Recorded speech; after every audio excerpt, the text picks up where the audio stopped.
MKM Pakistan ने Riders और यौमिया उजरत पर काम करने वाले मेहनत कशों की जान और माल के तहफ़्फ़ुज़ के लिए सिंध असम्बली में करारदाद जमा कराती है। मज़ीद तफसीलात जानते हैं डॉन न्यूज़ के नुमाइंदे इमरान अहद खान से।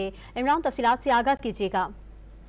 देखिए, MKM पाकिस्तान ने रोज कमाने और रोज की खाने वाले जो मेहनत कश है, इनकी जान माल के तहफ़्फ़ुज़ के लिए मैदान में आ गई है। फूड डिलीवरी और दूसरी सर्विसेज काम करने वाले जो बाइक राइडर हैं, उनके तहफ़्फ़ुज़ के लिए MKM पाकिस्तान ने असम्बली का रुख किया। MKM पाकिस्तान ने इन वर्कर्स को तहफ़्फ़ुज़ फराहम करने के लिए बिल तैयार कर लिया है और MKM पाकिस्तान के रुकन ने सिंध असम्बली है शारिक जमात, इन्होंने इन वर्कर्स के तहफ़्फ़ुज़ के लिए सिंध असम्बली में ये करारदाद भी जमा करा दी है। फूड डिलीवरी और दीगर सर्विस फराहम करने वाले जो बाइक राइडर है, उनको डाकू आसानी से अपना शिकार बना लेते हैं। ये जो मतन है, जबकि दूसरी जानिब उनका ये भी कहना है कि लूट मार के वाकयात में इन वर्कर को माली तौर पर जो है वो कमजोर कर दिया जाता है। डकैती और हादसों में जख्मी होने वाले बाइक राइडर सर्विस फराहम करने वाले वर्कर्स की माली मदद के लिए कोई मैकेनिज्म बनाने की जरूरत है। कोई ऐसा मैकेनिज्म बनाया जाए जिसके जरिए ये रोज की कमाने और रोज की खाने वाले जो वर्कर्स हैं, इनकी माली मदद की जा सके। लेकिन सिर्फ हुकूमत ने इन वर्कर्स की जो माशरती और तहफ़्फ़ुज़ करने के लिए और उनकी माली